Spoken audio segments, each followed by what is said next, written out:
sedang bersusah hati, air matamu berlinang, mas intanmu terkenang.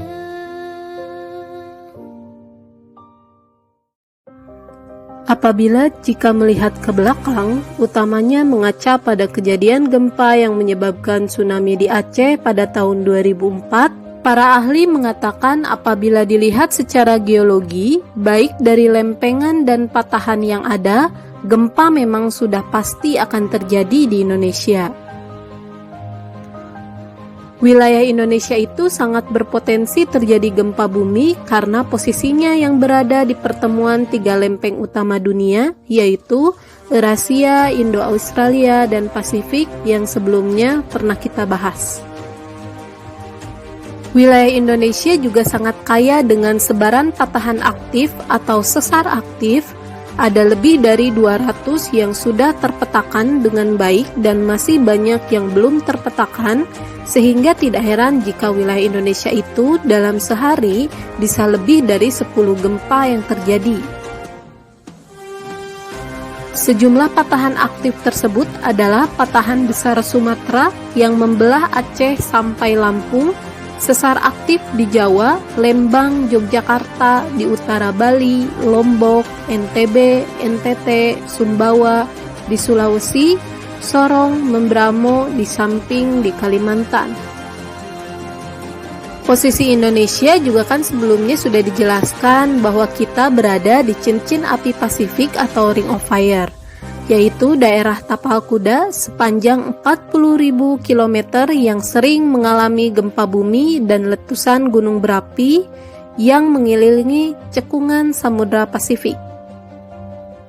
Sekitar 90% dari gempa bumi yang terjadi dan 81% dari gempa bumi terbesar terjadi di sepanjang cincin api ini. Pernahkah kamu merasakan gempa akhir-akhir ini? Gempa adalah salah satu bencana alam yang sering terjadi khususnya di Indonesia. Nah sobat, gempa juga sering disebut dengan istilah seisme. Apa itu seisme? Seisme adalah getaran yang terjadi karena adanya tumpukan energi yang membuat lempeng benua dan lempeng samudra bergetar. Jika tumpukan energinya besar, maka energi akan mampu menggetarkan lempeng benua dan lempeng samudra di sekitarnya, yang kemudian kita kenal dengan istilah gempa bumi. Getaran tersebut dapat berupa getaran besar dan getaran kecil, yang menjadi penentu besarnya kerusakan di bumi. Ternyata gempa itu banyak jenisnya loh. Karena banyak jenisnya, gempa dapat digolongkan ke dalam beberapa kategori. Kategorinya apa saja? Yuk kita simak. Ada 3 jenis gempa yang terjadi berdasarkan prosesnya. Ketiga gempa tersebut adalah gempa tektonik, gempa vulkanik, dan gempa runtuhan. Gempa tektonik adalah gempa yang terjadi karena adanya tumbukan lempeng di litosfer oleh tenaga tektonik. Tumbukan tersebut akan menghasilkan getaran yang kemudian terasa sampai ke permukaan bumi. Gempa yang sering terjadi di Indonesia pada dasarnya sebagian besar masuk kategori gempa tektonik. Bila sumber gempa tektonik berada di laut, maka dapat menyebabkan tsunami yang dapat menghantam daratan. Seperti gempa yang terjadi di Lombok beberapa waktu lalu. Banyak infrastruktur di Lombok berantakan dan hampir rata dengan tanah. Getaran gempa tektonik dapat merambah ke seluruh bagian bumi loh.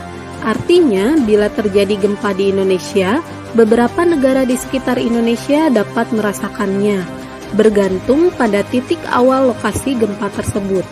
Gempa tektonik ini biasanya melanda daerah-daerah yang menempati sirkum Pasifik dan sirkum Mediterania. Nah, hal inilah yang menyebabkan banyaknya gempa di wilayah Indonesia. Sedangkan gempa vulkanik merupakan gempa yang terjadi karena adanya aktivitas gunung api. Gempa vulkanik terjadi dikarenakan adanya tekanan gas yang sangat besar pada bagian sumbatan kawah. Jadi, bila gempa tektonik disebabkan gesekan lempeng bumi, maka gempa vulkanik lantaran adanya tekanan gas. Bila dibandingkan dengan gempa tektonik, gempa vulkanik tidak terlalu berbahaya.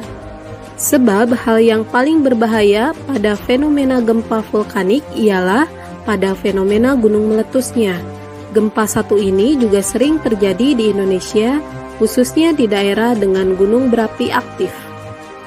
Karena aktivitas penyebabnya terbatas, gempa ini hanya bisa terasa di sekitar gunung api ketika sudah menjelang letusan, pada saat letusan, dan setelah beberapa saat letusan itu terjadi. Lalu apa bedanya dengan gempa runtuhan? Gempa runtuhan juga dikenal dengan sebutan gempa longsoran. Gempa ini terjadi karena adanya daerah kosong yang runtuh di bawah lahan. Getaran yang diakibatkan oleh gempa runtuhan hanya bisa dirasakan di sekitar daerah yang runtuh.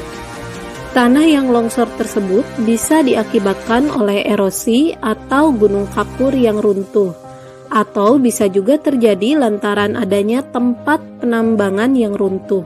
Getaran gempa yang terjadi dari gempa runtuhan berasal dari jatuhnya bebatuan akibat tanah longsor ke kulit bumi. Getaran yang dihasilkan gempa ini tidak akan meluas ke daerah lain dan biasanya dirasakan oleh penduduk sekitar tempat terjadinya longsor. Ada juga gempa berdasarkan bentuk epicentrum. Menurut bentuk epicentrumnya, gempa bisa dibedakan menjadi gempa sentral dan gempa linear. Gempa sentral adalah gempa yang epicentrumnya berbentuk titik. Sedangkan gempa linear memiliki epicentrum yang berbentuk garis. Ada juga gempa berdasarkan kedalaman atau hiposentrum. Berdasarkan kedalaman hiposentrum, ternyata gempa bisa dibagi menjadi 3, yaitu gempa bumi dalam, gempa bumi menengah, dan gempa bumi dangkal. Gempa bumi dalam memiliki hiposenter lebih dari 300 km di bawah permukaan bumi. Gempa bumi menengah hiposenternya 60-300 km di bawah permukaan bumi, dan gempa bumi dangkal hiposenternya kurang dari 60 km di bawah permukaan bumi. Ada juga pembagian gempa berdasarkan jaraknya. Gempa dapat dibedakan menjadi gempa sangat jauh, gempa jauh, dan gempa lokal. Yang membedakan ketiga gempa ini adalah jarak epicentrumnya. Gempa sangat jauh biasanya berjarak epicentrum lebih dari 10.000 km. Gempa jauh jarak epicentrumnya sekitar 10.000 km, dan gempa lokal jarak epicentrumnya kurang dari 10.000 km. Dan yang terakhir ada berdasarkan lokasi gempa. Ada 2 jenis gempa berdasarkan lokasi terjadinya gempa. Kedua jenis gempa tersebut adalah gempa daratan dan gempa lautan. Sesuai dengan namanya, gempa daratan merupakan gempa yang epicentrumnya terletak di daratan, sedangkan epicentrum gempa laut berlokasi di dasar laut dan dapat menimbulkan tsunami. Hal ini juga tergantung dari kekuatan gempa yang terjadi. Dan itulah pembahasan mengenai gempa bumi atau seisme yang masih termasuk ke dalam tenaga endogen. Dan di video selanjutnya kita akan belajar mengenai tenaga eksogen.